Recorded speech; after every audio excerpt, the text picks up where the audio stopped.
Hey everyone, and welcome back to Open Canvas. Today we're diving deep into gaming's greatest mystery, Half-Life's missing sequel. Why does a game series, lauded as one of the greatest of all time with a universe begging for closure, simply stop? Why did the perfect sequel, Half-Life 3, never materialize, leaving a generation of gamers in perpetual limbo? It's a question that has haunted the gaming world for over a decade, spawning memes, countless theories, and a profound sense of unresolved anticipation.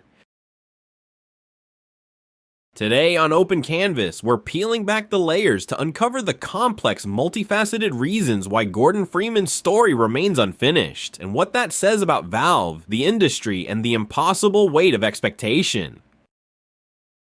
To understand why Half-Life 3 became vaporware, we first need to appreciate the monumental achievements of its predecessors. Valve Corporation, founded in 1996 by former Microsoft employees Gabe Newell and Mike Harrington, started with a clear vision: create immersive, story-driven games.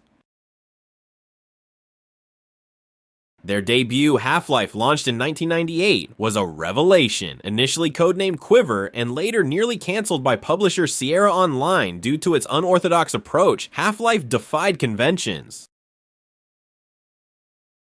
While its peers, like Quake and Doom, were focused on relentless action, Half-Life offered something entirely new: a first-person shooter with unparalleled environmental storytelling, continuous narrative, and a silent protagonist that allowed players to truly embody Gordon Freeman, a theoretical physicist thrust into an alien invasion at the Black Mesa research facility.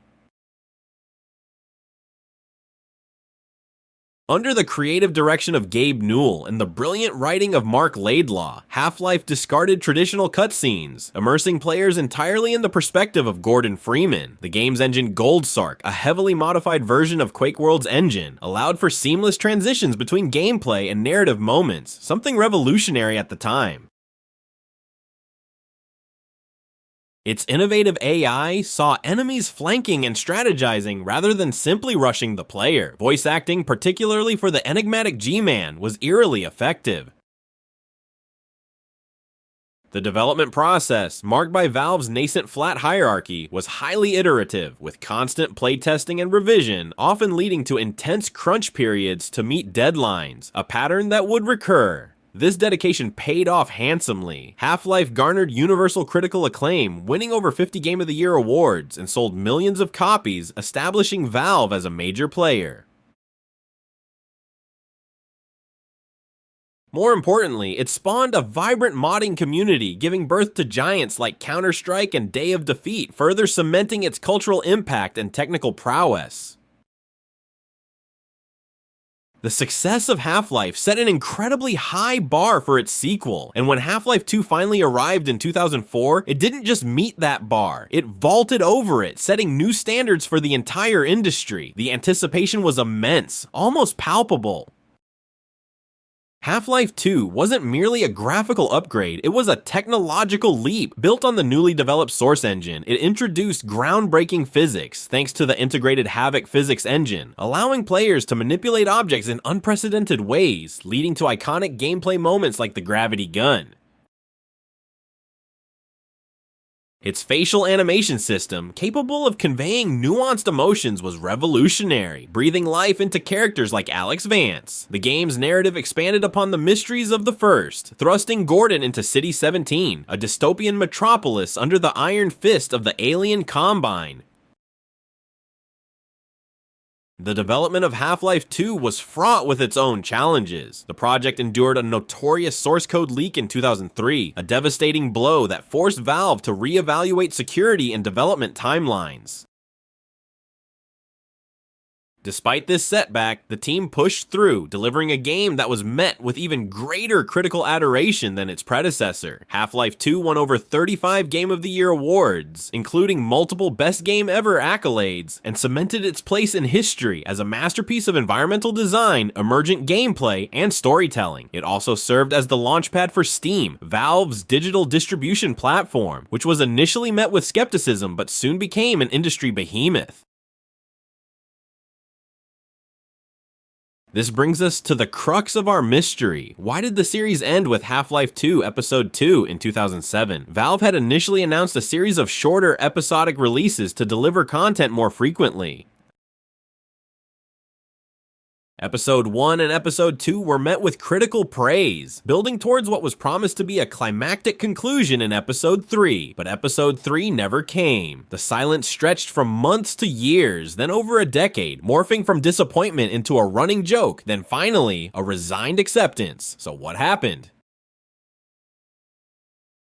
One of the most significant factors was the immense, almost crippling burden of expectation. How do you follow two games that are widely considered perfect? The creative pressure on any team tasked with Half-Life 3 would have been astronomical. Every design choice, every technical innovation would have been scrutinized under an unforgiving microscope. Valve, as a company, is known for its iterative design process and internal perfectionism. If a project isn't blowing them away internally, it's often scrapped or re-evaluated. For Half-Life 3, the bar wasn't just high, it was in the stratosphere. Gabe Newell himself alluded to this, suggesting that the problem wasn't a lack of desire, but rather a difficulty in reaching escape velocity, getting a project off the ground that carried such immense external and internal weight. Compounding this was the Valve's unique, often misunderstood, flat organizational structure. Unlike traditional companies, Valve famously operates without managers, with employees choosing which projects to opt into.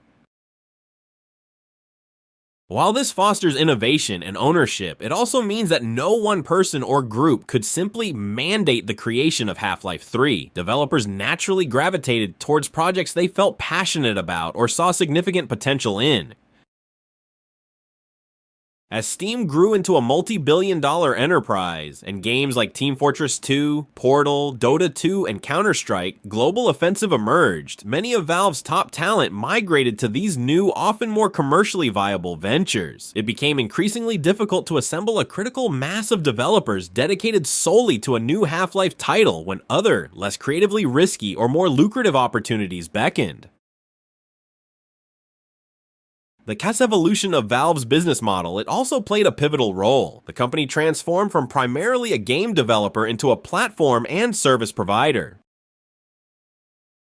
Steam, Dota 2, and CS:GO, with their ongoing revenue streams from microtransactions and market fees, became the primary drivers of Valve's staggering profits. Developing a traditional single-player, finite narrative game like Half-Life 3, which offers a one-time purchase, simply wasn't as appealing from a business perspective as maintaining and expanding their highly profitable live service games. The economic incentives had shifted dramatically. Why pour countless resources into a single project with an impossibly high creative bar when you could tweak and update existing cash cows, or explore new, less pressured opportunities like virtual reality? Speaking of which, the challenges of engine development were another significant hurdle. Half-Life games were always pioneers, pushing the boundaries of what was technically possible. Source 2, Valve's next-generation engine, was in continuous development for years. Often new games at Valve would spin out of engine tech demos rather than being pre-planned top-down designs. The ambitious scope of Source 2 meant a long development cycle, and the perfectionism applied to its features would inevitably bleed into any game built upon it. The longer it took to develop the engine, the longer any potential Half-Life 3 would be delayed. Instead, Episode 1 released in 2006, Episode 2 in 2007, and then nothing. The extended wait eroded the momentum and trust built by the initial promise. Gamers grew fatigued by the lack of updates and the seemingly endless cliffhanger. The very strategy designed to deliver closure more rapidly ironically led to the exact opposite.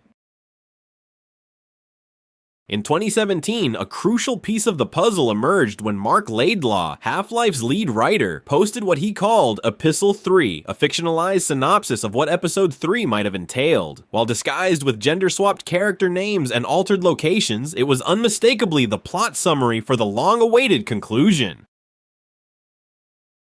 This leak confirmed that Valve had conceptualized and even planned the story, but something prevented its execution. Laidlaw's departure from Valve in 2016 was a major blow, removing a key creative voice who had shaped the narrative from the very beginning. His Epistle 3 painted a picture of a team struggling with the enormity of the task, the constant shifts in direction, and the inherent difficulty in ending such a beloved, open-ended narrative in a satisfying way.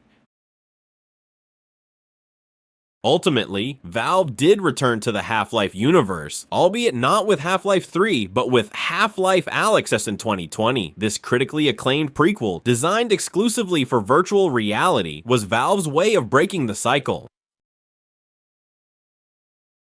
It allowed them to create a new Half-Life experience without the impossible baggage of being Half-Life 3. It was a technological showcase for VR, a medium Valve has heavily invested in, and a narrative gift to fans, providing a crucial bridge between Half-Life 1 and 2, and even setting up a tantalizing new direction for the future. But for many, Alyx confirmed that the traditional direct sequel, Half-Life 3, in the format fans had always envisioned, was likely never going to happen. The story had moved on, and so had Valve. So, Half-Life 3 didn't come because of a confluence of factors. The crushing weight of fan expectation, Valve's unique decentralized structure that prioritized individual passion over top-down directives, the pivot to a more lucrative service-based business model, the perpetual development of a new engine, and the inability to escape the shadow of perfection cast by its predecessors. It stands as a testament to the fact that sometimes, the greatest obstacle to creating something new is the overwhelming success of what came before. What are your thoughts on Half-Life's unfinished saga? Do you believe Half-Life 3 will ever truly see the light of day, or do you think Half-Life Alyx was the true conclusion? Let me know in the comments below. If you enjoyed this deep dive, please like, subscribe, and hit that notification bell. Your support fuels Open Canvas. Thanks for joining me on Open Canvas. Keep exploring the incredible worlds games offer. Until next time, stay curious.